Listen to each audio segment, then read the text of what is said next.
지혜로운 삶이라고 하는 것은 끝에서 시작하는 삶이다 라고 이렇게 말을 할 수가 있습니다. 어느 집사님이 몸이 좋지 않아서 병원에 입원하게 되었습니다. 그런데 그 진단이 안타깝게도 폐암이라고 하는 진단을 받게 됩니다. 참 무섭죠. 이렇게 조금 나이가 들게 되면 이렇게 정확 검진을 받게 되면 괜히 겁이 나요. 무슨 병이 나오지 아니할까. 젊은 사람들은 그런 생각을 안 할지 모르겠지만 조금 나이가 들면 그런 생각을 하게 돼요. 그래서 폐암이라고 하는 그 진단을 받았는데 입원실 밖에서 가족들이 수근수근대며 이야기하는 소리를 듣게 됩니다. 한 이야기가 이 집사님 귀에 딱 꽂히는데 의사 말로는 6개월밖에 못 산대. 이런 말이 이 병실에 누워 있었던 환자인 집사님의 귀에 딱 꽂히게 됩니다. 다른 말은 다 안 들려도 6개월밖에 못 산대. 이 말은 귀에 확 들어오는 것입니다. 그렇지만은 이내 정신을 차리고 내가 예수 믿는 사람이지. 내가 이제 살 날이 6개월밖에 남지 않았는데 이제 내가 예수님 만날 준비를 해야 되겠구나 생각하고 기도하면서 하나님, 내가 이제 6개월밖에 살 수 없는데 이 6개월 동안 내가 무엇을 해야 될까요? 하면서 혼자 있을 때에 병실에서 종이에다가 내가 해야 될 일을 하나씩 적기 시작합니다. 그러면서 하나씩 실천하기 시작합니다. 제일 먼저는 가까운 지인에게 돈 빌린 것이 있었는데 그것을 갚아주기로 하였습니다. 또한 이웃과의 별것 아닌 일로 섭섭함을 가졌는데 그 이웃을 만나면 괜히 지난 날이 생각이 나서 서먹서먹한 마음을 가졌는데 내가 이웃과 화해해야 되겠구나 그런 생각을 하고 그 이웃과 식사 시간을 잡았습니다. 함께 식사하면서 내가 미안했다고, 내가 이해하지 못했다고, 내가 잘못했다라고 말하면서 이웃과의 관계에 화해를 풀어갑니다. 또한 가만히 생각해 보니까 이제까지 뭐 이렇게 바빴는지 자녀들과 대화하는 시간을 가지지 못했다. 그런 생각에 자녀들과 대화하는 시간을 가져야 되겠다 해서 자녀들과 자꾸만 식사하는 시간을 가졌습니다. 그렇게 자기 목록에다가 내가 6개월 동안 무엇을 해야 될까를 기록한 것을 하나씩 실천해 나가는 가운데 6개월이 되었습니다. 그런데도 몸에 전혀 이상이 없는 것입니다. 6개월밖에 못 산다고 했으니 6개월쯤 되면은 몸이 더 쇠약해져야 되고 뭔가 이제 하늘나라 갈 육신이 되어야 될 것 같은데 몸에는 전혀 이상이 없는 것입니다. 그래서 너무나도 이상해서 다시 병원을 찾았습니다. 건강검진을 해보니까 글쎄 의사가 하는 말이 또 암이 아니라는 것입니다. 오진이었다라고 하는 것입니다. 그건 잘 모르죠. 그분이 장난하셨는지. 왜냐하면은 저는 그렇게 생각이 돼요. 저는 그 간증을 읽어보았지만은 암세포가 있었다가 하나님의 은혜로 사라진 거죠. 근데 의사는 그 환자에게 이렇게밖에 말을 해줄 수밖에 없었어요. 죄송합니다. 오진이었습니다. 이 말을 듣고 주변에 있는 사람들이 이야기를 하는 겁니다. 집사님에게 너무 억울하지 않느냐고. 그간의 마음 고생한 거, 그간에 당신이 또 이 사람이 또 6개월 동안밖에 못 산다고 돈을 많이 썼거든요. 이 사람 저 사람에게 너무너무 많이 베풀어 줬던 거예요. 내가 죽게 되면 이 돈 다 필요 없게 되는데 6개월 동안 이 사람 뭐 필요하냐 사주고 뭐 필요하냐 먹여주고 이러다가 보니까 6개월 동안 돈을 많이 쓴 것이에요. 그래서 주변 사람들이 이야기를 합니다. 집사님 너무 억울하지 않으세요? 너무 큰 손해를 보았잖아요. 그런데 집사님은 주변 사람들의 이야기에 이렇게 대답합니다. 아닙니다. 저는 그 6개월 동안 너무 행복했습니다. 6개월 동안 다른 것 바라보지 아니하고 내가 오직 예수님 한 분만 바라보면서 모든 것을 결정했고 모든 것을 했을 때 하나님께서 내 마음 가운데 얼마나 큰 은혜와 평강을 주셨는지 모릅니다. 내가 앞으로 살 날이 며칠이 됐고 몇 년이 되고 얼마가 될지 모르지만은 내가 앞으로도 사는 동안 이 6개월을 산 것처럼 내가 살렵니다 라고 하는 것이 바로 그 집사님의 그 아름다운 고백입니다. 우리의 삶의 끝은 언제일까요? 알 수가 없습니다. 이 역사의 마지막은 언제일까요? 그것도 알 수가 없습니다. 오늘 우리가 읽은 마가복음 13장 32절에 보면은 그날과 그때는 아무도 모른다. 하늘에 있는 천사들도 모르고 아들도 모르고 오직 아버지만 아신다라고 말씀해주고 있습니다. 그러면서 33절에 주의하라 깨어있으라 라고 말씀해 주십니다. 깨어있어서 산다라고 하는 것이 무엇입니까? 주님의 말씀에 깨어있으라 라고 했는데 깨어있으라 라고 하는 것은 이러한 뜻인 것입니다. 끝에 서서 살아가는 것입니다. 마지막 시점에 서서 살아가는 것이 바로 깨어있는 삶이다 라고 말씀드릴 수가 있는 것입니다. 그렇다라고 한다면 이 마지막 날이라고 하는 것은 무엇일까요? 성경이 가르쳐주는 마지막 날이라고 하는 것은 히브리서 1장 2절에 이렇게 말씀해주고 있습니다. 하나님이 이 모든 날 마지막에는 아들을 통하여 우리에게 말씀해 주셨다라고 말씀해주고 있습니다. 하나님께서 이제까지 선지자를 통하여서 여러 부분과 여러 모양으로 하나님께서 말씀을 주셨는데 이제 이 역사의 마지막 날에는 아들을 통하여서 말씀을 주실 것이다 라고 말씀해 주십니다. 이 히브리서 1장 2절의 말씀을 통해서 마지막이라고 하는 것은 바로 예수님이 오실 때가 바로 마지막이다라고 하는 것입니다. 예수님은 이미 오셨습니다. 예수님이 오심으로 인하여서 우리 인생의 마지막이 시작된 것이요, 예수님은 오셨고 우리를 위하여 십자가를 지셨고 우리를 위하여 부활하셨고 승천하실 뿐만 아니라 예수님은 다시 오실 것입니다. 예수님이 이 땅에 오심으로 인하여서 마지막이 시작되었고 예수님께서 다시금 재림하실 때에 마지막이 완성이 되는 것입니다. 그렇다라고 한다면 우리가 끝에서 시작한다, 마지막에서 시작한다 라고 하는 것은 이렇게 바꿔서 표현할 수가 있습니다. 예수님에게서 시작하는 것이고 말씀에서 시작하는 것이다 라고 하는 것입니다.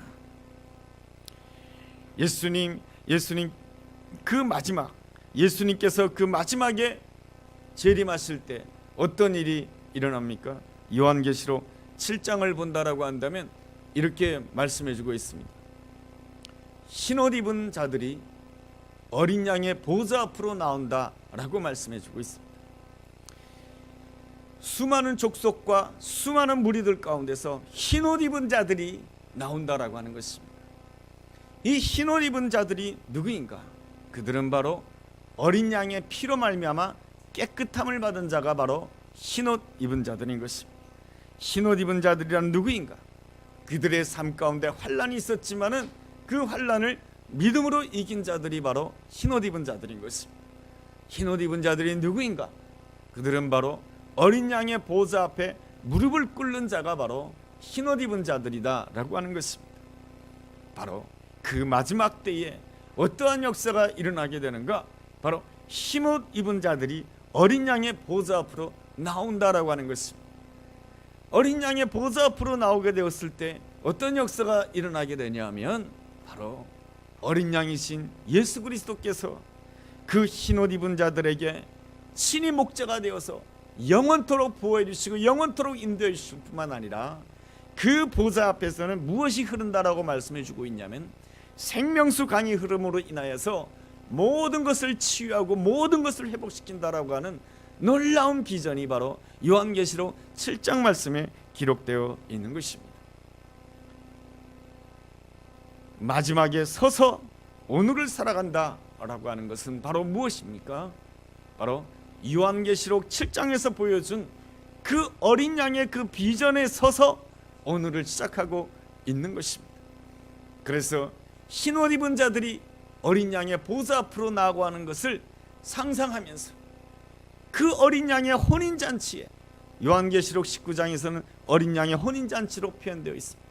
그 어린 양의 혼인잔치에 어린 양이신 예수 그리스도께서 나의 신랑이 되고 내가 신부가 됨으로 인하여서 그 어린 양이신 예수 그리스도께서 보좌에 앉으셔서, 보좌에 앉으셨을 때 그 보좌에서 생명수강이 흐르는 놀라운 은혜와 축복을 누리는 그 놀라운 비전을 바라보며 오늘을 살아가는 것이 바로 진정한 그리스도인이다 라고 말해주고 있습니다.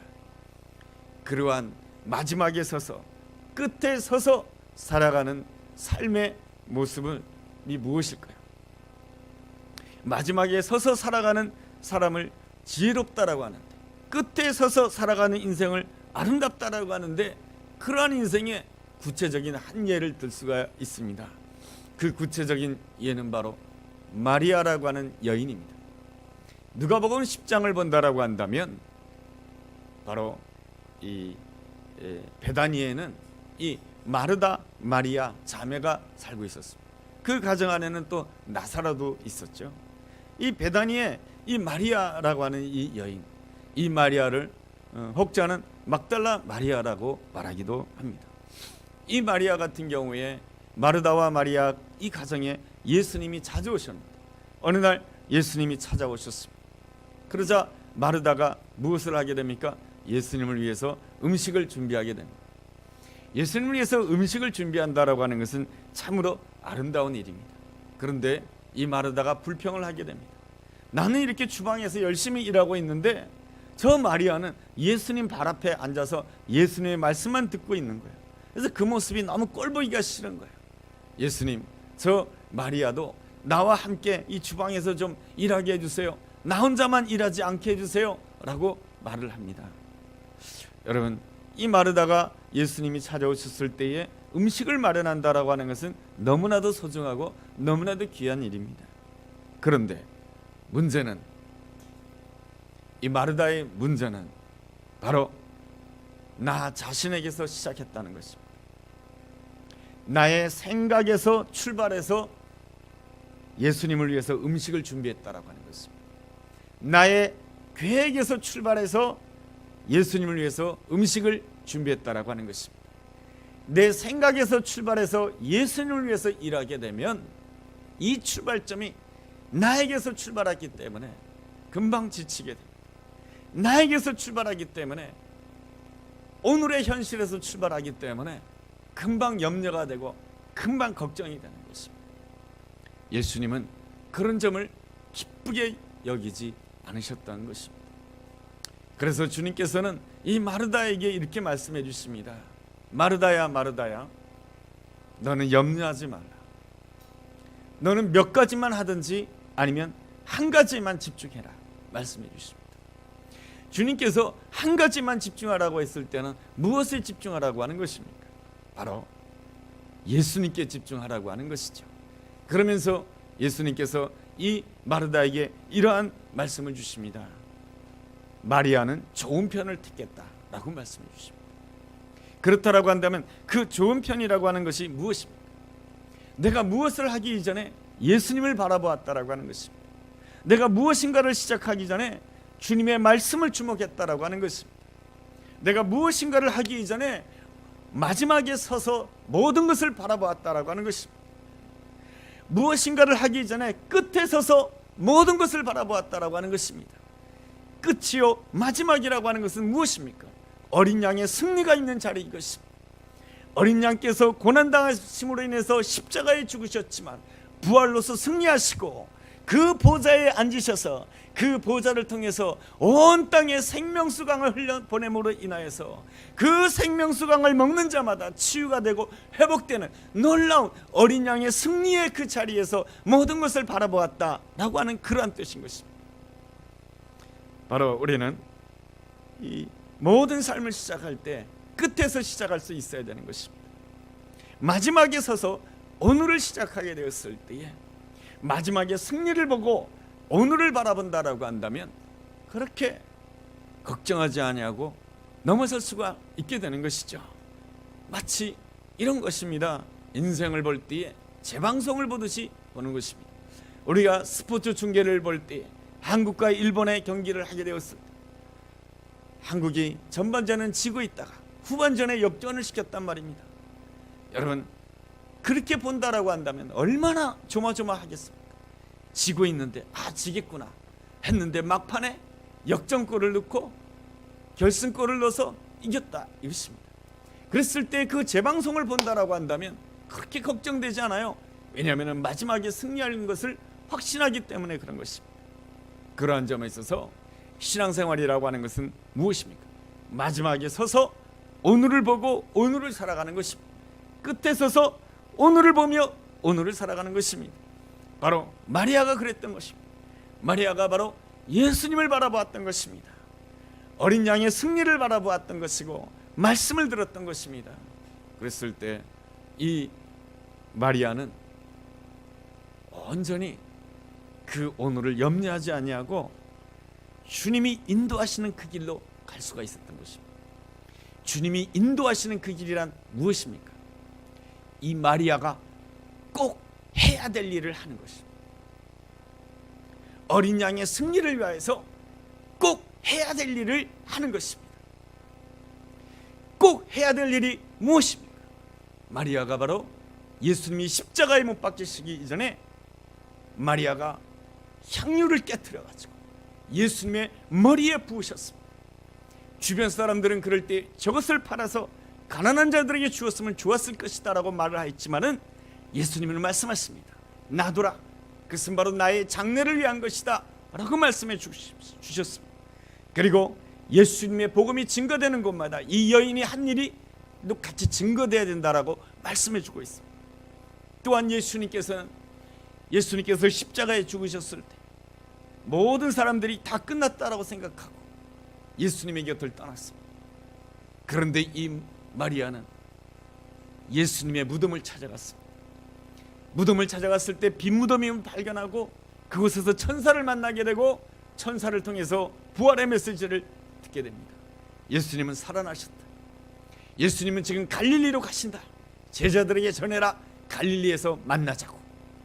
그래서 이 막달라 마리아는 어떤 여인이 되었는가? 바로 부활의 메시지를 제일 먼저 증거하는 놀라운 하나님의 사람이 되었던 것입니다. 이 막달라 마리아의 아름다운 점이라고 하는 것이 무엇입니까? 예수님이 찾아와 주셨을 때 예수님께 주목하였습니다. 말씀을 들었습니다. 그러기에 그는 자기의 삶 가운데 내가 꼭 해야 될 일, 하나님의 영광을 위하여서 이 일은 내 인생 가운데 하나님께서 나로 하여금 이 땅에 태어나게 하시고 나로 하여금 이 기간 동안 살게 하시는 동안에 내가 꼭 해야 될 일을 하게 하신 것입니다. 이것이 바로 끝에 서서 말씀 위에 서서 예수님을 붙들고 살아가는 자에게 주어지는 놀라운 은혜요 축복인 것입니다. 우리는 오래 산 자를 축복이라고 말하기도 합니다. 그러나 성경에서 진정한 축복이란 무엇인가? 내가 살아있는 동안에 내가 반드시 해야 될 일을 하는 것이죠. 막달라 마리아는 얼마나 많이 배웠는지 모르겠어요. 막달라 마리아는 어떤 여인입니까? 성경 해석가들에 의하면 이 막달라 마리아는 가늠하다 현장에 잡힌 아주 보잘것없는 추악한 여인이었습니다. 그런데 예수 그리스도를 만난 이후에 언제든지 예수님에게서 출발했던 것입니다. 언제든지 말씀에서 시작했다라고 하는 것입니다. 그러기에 그는 인생의 순간순간마다 내가 해야 될 가장 중요한 일을 하는 사람이 된 것이죠. 여러분, 우리가 그렇게 살아야 되지 않겠습니까? 하나님께서 나를 이 땅에 보내셨을 때 하나님께서는 나로 하여금 가족을 만들게 하시고 함께 가는 교회에서 신앙생활을 하게 되었을 때 하나님 마지막에 서서 시작한다라고 하는 것이 무엇입니까? 끝에서 시작한다라고 하는 것이 무엇입니까? 그것은 바로 하나님의 인도함 따라 내가 꼭 해야만 하는 일을 하는 사람이 되는 것이요. 얼마나 오래 살았느냐 그게 중요한 것이 아니고 꼭 해야만 하는 일을 하는 것이죠. 하나님께서 나의 자녀를 붙여주셨는데 그 자녀를 위하여서 내가 꼭 해야만 하는 일을 하는 거예요. 하나님께서 나에게 함께 가는 교회를 주셨는데 이 함께 가는 교회를 위해서 내가 꼭 해야만 하는 일을 해야 되는 거예요. 하나님께서 나에게 인생의 60평생, 70평생 혹은 80평생을 주셨는데 그 인생 동안 내가 꼭 해야 될 일을 해야 되는 거예요. 그랬을 때 하나님 앞에 서게 되었을 때 어린 양의 혼인잔치에 참여하게 되었을 때 주님께로부터 얼마나 칭찬받고 사랑받는 그런 사람이 될 수가 있겠습니까? 우리 예수님도 그러셨습니다. 예수님은 33년밖에 살지 않았습니다. 그렇다 해서 예수님이 많은 일을 못하신 것입니까? 그렇지 않습니다.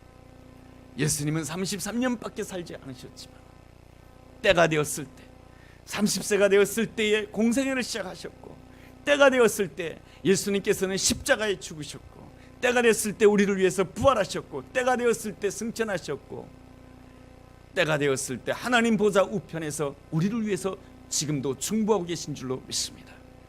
바로 예수님의 아름다운 점이라고 하는 것은 무엇입니까?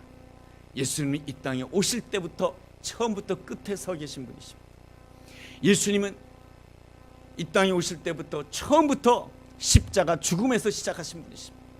예수님은 이 땅에 오실 때 처음부터 부활의 영광에서 시작하신 분이십니다. 예수님께서는 이 땅에 오실 때 처음부터 하나님 보좌 우편에 앉아있는 그 자리에서 시작하신 분이 바로 예수 그리스도이신 것입니다. 어떻게 예수님이 그럴 수가 있었을까요? 요한복음 17장에서는 그 이유에 대해서 이렇게 말씀해 주고 있습니다. 바로 예수님은 언제나 하나님과 하나가 되었다라고 말씀해 주고 있습니다. 내가 언제나 하나님과 하나가 된 그 이유는 바로 나를 통해서 하나님의 사랑이 온 땅에 나타나도록 하기 위한 것이다라고 말씀해 주고 있습니다. 그렇듯이 내가 하나님과 하나가 된 것처럼 너희도 나와 하나가 되어야 된다라고 말씀해 주고 있습니다. 예수님이 하나님과 하나가 된 것처럼 너희도 예수 그리스도와 하나가 되었을 때 어떤 역사가 일어나게 되냐면은 하나님의 사랑이 온 땅에 나타난다라고 하는 것입니다. 어떤 역사가 일어나게 되냐면 어린 양의 보좌 가운데 생명수 강이 흐르게 된다라고 하는 것입니다. 어린 양의 보좌 가운데 그 생명수가 흐르는 그것은 마지막에 요한계시록 7장에서 이루어질 일이지만 그 마지막에 섰다라고 하는 것은 오늘도 그 일이 일어난다라고 하는 것입니다. 마지막에 서서 오늘을 살아간다라고 하는 것은 하나님께서는 이미 승리한 것이죠. 여러분 축구 경기에서 1대0으로 치고 있는데 2대1로 이겼어요. 2대1로 이겼다라고 한다면 그 이긴 경기는 전반전에 1대0으로 지고 있다 할지라도 이 경기는 이기고 있는 경기예요. 그 전반전을 보는 그 마음은 이기고 있는 거예요. 바로 이기기 위한 하나의 과정일 뿐이에요. 이 믿음이 바로 이 끝에 서서 오늘을 바라보는 신앙인 것입니다. 마지막에 서서 오늘을 바라보는 신앙인 것입니다. 그 신앙을 가지기 위하여서는 바로 하나님과 내가 하나가 되는 은혜를 누려야 돼요. 하나님의 생각이 나의 생각이 되고 하나님의 계획이 나의 계획이 되는 그 은혜를 누려야 되는 거예요. 하나님의 생각과 나의 생각이 하나가 되는 그 시점을 무엇이라고 말합니까? 신앙의 임계점이라고 말합니다. 여러분 임계점이라고 하는 것이 뭡니까? 물이 99도가 되어도 물이 끓지 않아요. 근데 물이 100도씨가 되었을 때 끓게 되는 거예요. 100도씨가 되었을 때 완전히 끓게 되고 뽀글뽀글해지게 되는 것이죠. 바로 오순절 마가 다락방의 사건은 무엇이냐면은 신앙의 임계점을 찍는 시간인 거예요. 베드로를 비롯한 수많은 제자들이 예수님을 따라다녔고 예수님과 함께하였지만은 그들은 예수님의 십자가 앞에서 다 도망갈 수밖에 없었지만은 그들이 모수절마가 다락방에서 임계점에 다다르게 되었을 때에 그 신앙이 부글부글 끓어오르게 되었을 때 그들은 완전히 다른 사람이 되었던 것이죠. 그 임계점을 돌파하게 되었을 때 어떤 역사가 일어나게 되는가? 바로 하나님의 자녀됨의 권세가 우리한테 완전히 주어지게 되는 것이죠. 하나님의 자녀됨의 권세가 완전히 주어지는 그것을 바로 무엇이라고 이야기합니까? 구약 성경에서는 갑절의 은혜다라고 표현합니다. 이스라엘 역사 가운데 항상 그 장자에게는 무엇이 주어졌냐면은 이 다른 동생들에 비해서 갑절로 주었습니다. 그래서 이 갑절의 은혜라고 하는 것은 무엇입니까? 상속의 은혜요. 이 갑절의 은혜라고 하는 것은 이 아들됨의 권세를 말하는 것입니다. 욥이 그러한 은혜를 누리게 되었죠. 욥이 임계점에 다다르게 됩니다. 욥이 극심한 고난 가운데서도 임계점에 다다른 그 내용을 욥기서 42장 5절에서는 이렇게 표현합니다. 내가 죽게 대하여 귀로만 듣기만 하였사옵더니 이제는 눈으로 주를 배웁니다.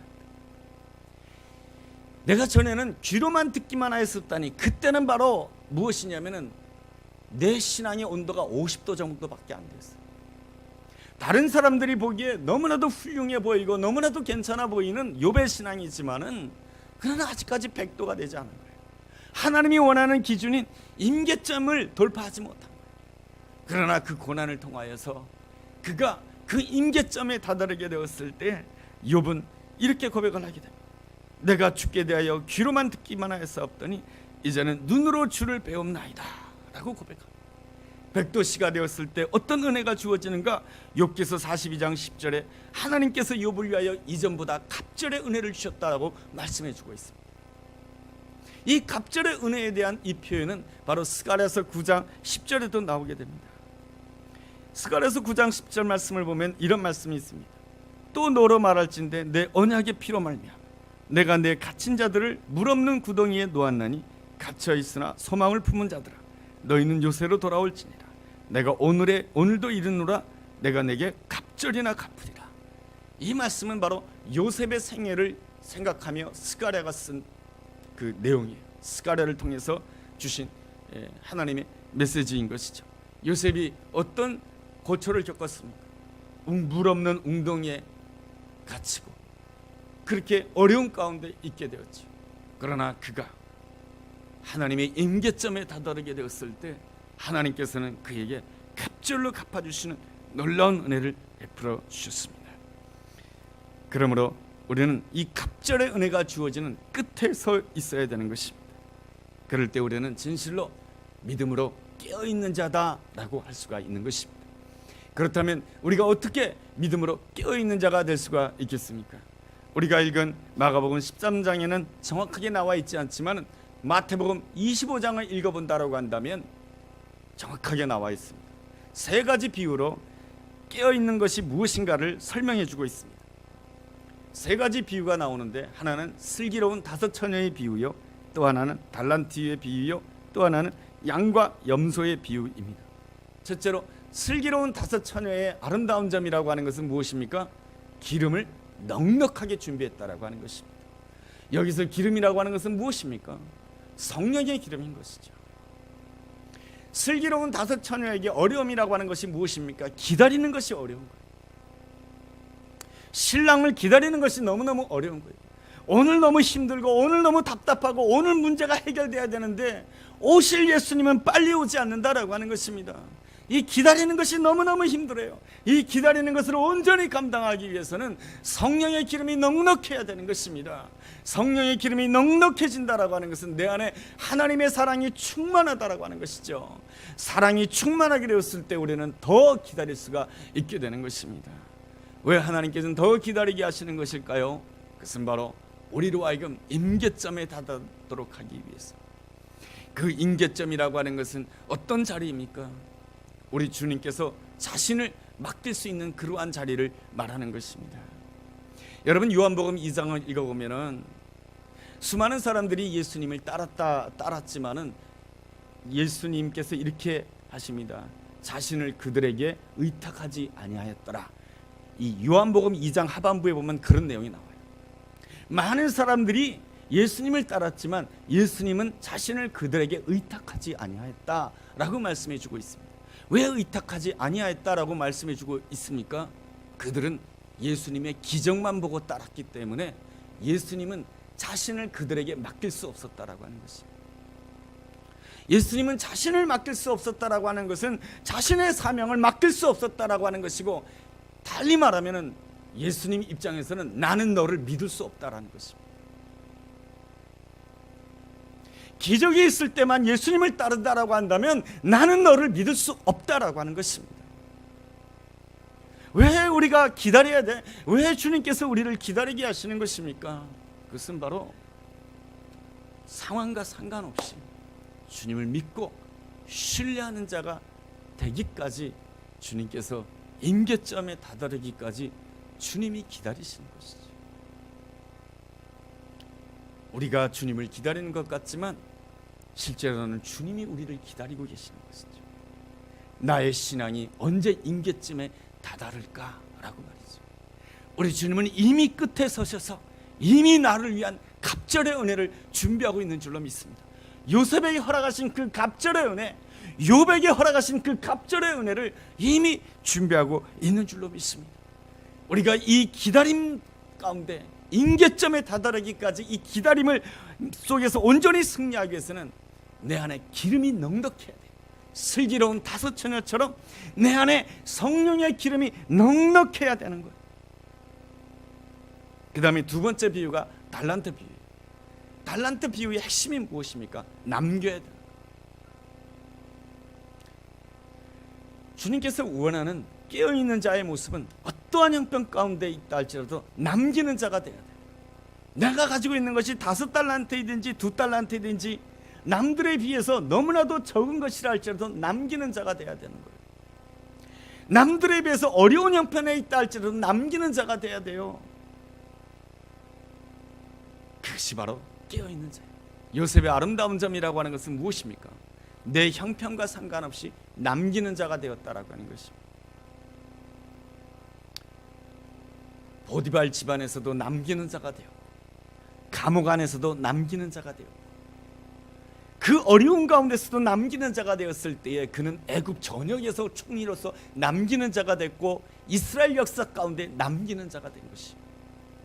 어떻게 내가 남기는 자가 될 수가 있을까요? 그 해답은 빌립보서 2장 13절에서 말씀해주고 있습니다. 너희 안에 행하신 이는 하나님이시다라고 하는 것입니다.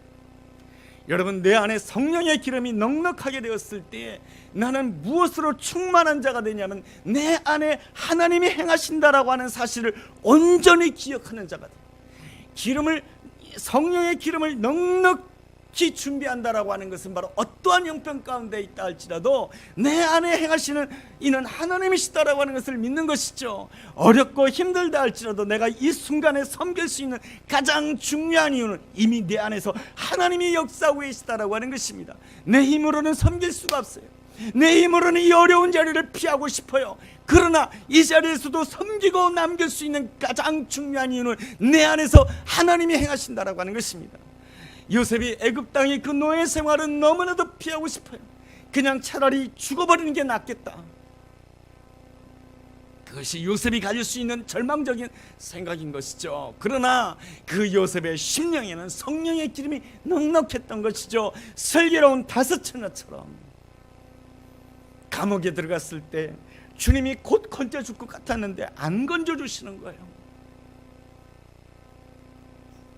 감당할 수 있었던 이유는 그 안에 성령의 기름 부음이 넉넉했던 거예요. 슬기로운 다섯 처녀처럼 말이죠. 그랬을 때 그 10년 가운데 항상 역사하시는 분이 있었는데 하나님이시다라고 하는 것입니다. 빌립보서 2장 13절 말씀, 내 안에 행하신 이는 하나님이시니 자기의 기쁘신 뜻을 위하여 너희에게 소원을 두고 행하게 하시나니 너희 안에 행하신 이는 하나님이시다라고 하는 것입니다.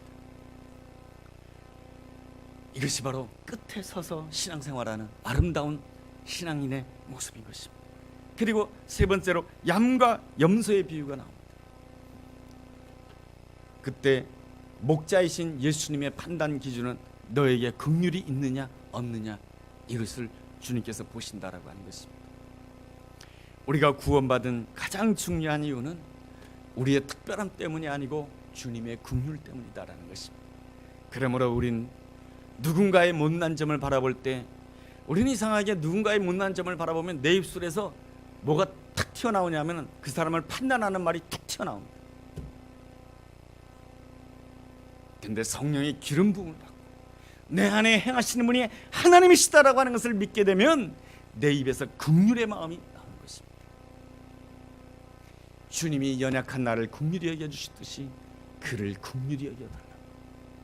이것이 바로 깨어있는 자의 아름다운 모습인 것입니다. 깨어있다라고 하는 것은 어디에 서서 인생을 살아가는 자입니까? 끝에 서서 인생을 살아가는 자인 것입니다. 깨어있다라고 하는 것은 마지막에 서서 오늘을 살아가는 사람입니다. 그 마지막의 자리는 어떠한 자리입니까? 어린 양의 혼인잔치의 자리입니다. 그 자리는 어떠한 자리입니까? 흰옷 입은 수많은 무리들이 어린 양 보호자 앞으로 나오는 그러한 마지막의 자리인 것입니다. 누가 흰옷 입은 자인 것입니까? 어린 양의 보혈로 말미암아 내가 깨끗해졌음을 믿는 자가 흰옷 입은 자인 것이죠. 그리고 환난 가운데 믿음으로 이긴 자가 흰옷 입은 자인 것이죠.